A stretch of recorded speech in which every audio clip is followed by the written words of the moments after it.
Hello friends, welcome back to my channel. তো বন্ধুরা, এখন আমরা কথা বলবো একটা বাংলাদেশি ছবির আপডেট নিয়ে। সারিফুল রাজ এবং বিদ্যা সিনহা মিমের একটা আপকামিং প্রজেক্টের আপডেট।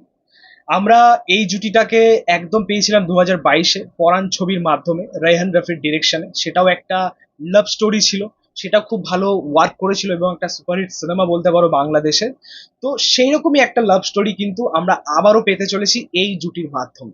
খুব ভালো একটা জুটি, পরাণের মাধ্যমে তাদের যেরকম কাজ ছিল বা তাদের যেরকম কেমিস্ট্রি ওয়ার্ক করেছিল, দর্শক সেটাকে পছন্দ করেছিল। রিসেন্ট টাইমে যদি আমরা সাকিব খান ইদিকা পালের জুটিটাকে সুপারহিট জুটি বলে থাকি, তাহলে আরো একটা জুটি হচ্ছে বা সুপারহিট জুটি হচ্ছে মানে আমাদের সারিফুল রাজ এবং বিদ্যা সিনহা মিমের জুটিটা। তো এবার দেখা যে তাদের কাজটা কেমন হয়। এবারের গল্পটা অনেকটা ডিফারেন্ট, এবারের গল্পটা অনেকটা আকর্ষণীয় এবং ইন্টারেস্টিং একটা গল্প হতে চলেছে। তোমাদেরকে বলে রাখি, এই ছবিটার পরিচালক আমাদের আলভি আহমেদ প্রথমবার শরীফুল রাজ এবং বিদ্যা সিনহা মিমের সাথে কাজ করতে চলেছেন। তিনি একজন ডিরেক্টর, পাশাপাশি একজন লেখক।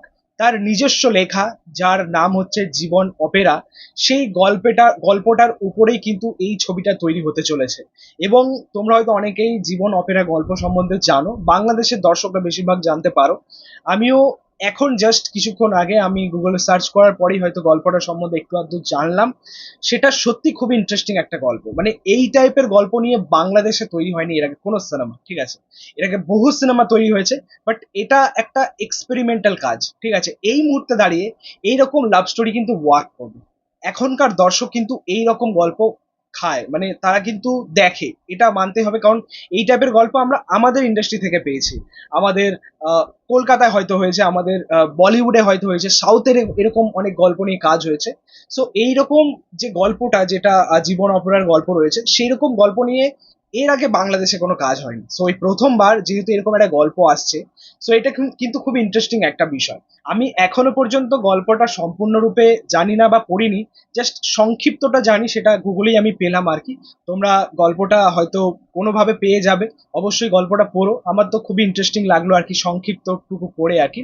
তো সেখানে দুটো চরিত্র, মেইন চরিত্র রয়েছে, একটি মেয়ে একটি ছেলে। যেটা রফিক বলে একটা চরিত্র রয়েছে, যেটা খুব সম্ভবত আমাদের সারিফুল রাজ প্লে করবেন। এবং বিদ্যা সিনহা মিমের যে চরিত্র, সেটা শারমিন, ঠিক আছে, খুব সম্ভবত তিনি প্লে করবেন। তো এখানে দুটো প্যারালাল ইউনিভার্সের গল্প। রফিকের যে বাস্তব জীবনটা, সেটা খুবই কঠিন। সেখানে তার যে বৈবাহিক সম্পর্ক বলো বা তার যে প্রেমটা, সেটা হয়তো পূর্ণতা পাবে না। বাট তার যে আরেকটা ড্রিম যে জগৎ রয়েছে, স্বপ্নের জগৎ রয়েছে, সেখানে তার যে প্রেমটা বা তার যে বৈবাহিক জীবন, সেটা পূর্ণতা পাবে। তো প্যারালালি গল্পটা এগোবে, পাশাপাশি গল্পের মধ্যে অনেক টুইস্ট অ্যান্ড টার্ন থাকতে চলেছে। সো এই নিয়ে আর কি টোটালি গল্পটা।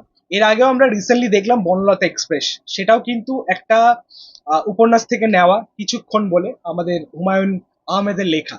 সেটা ওয়ার্ক করে গেছে দুর্দান্ত ভাবে। শহরের দিকে ওভারঅল মানে ওয়ার্ল্ড ওয়াইডে গিয়েও খুব ভালো পারফরমেন্স করছে ছবিটা।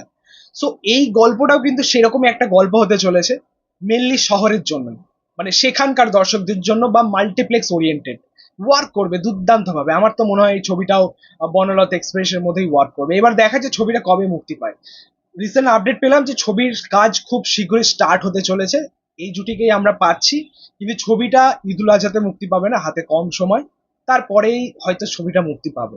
বাট আশা করছি যে মেকার্সটা হয়তো আর ওই ফেস্টিভ্যাল টার্গেট করবে না। আমার মনে হয় আহ বছরের শেষের দিকে বা আগেই মুক্তি পাবে, ঠিক আছে? তো দেখা যাক কি হয়। বাট আমরা কিন্তু এই গল্পটা নিয়ে বা এই সিনেমাটা নিয়ে খুবই এক্সাইটেড, ঠিক আছে? এই ছিল বলার এই আপডেটটা নিয়ে। তোমাদের রিয়াকশন, মতামত অবশ্যই কমেন্টে জানিও।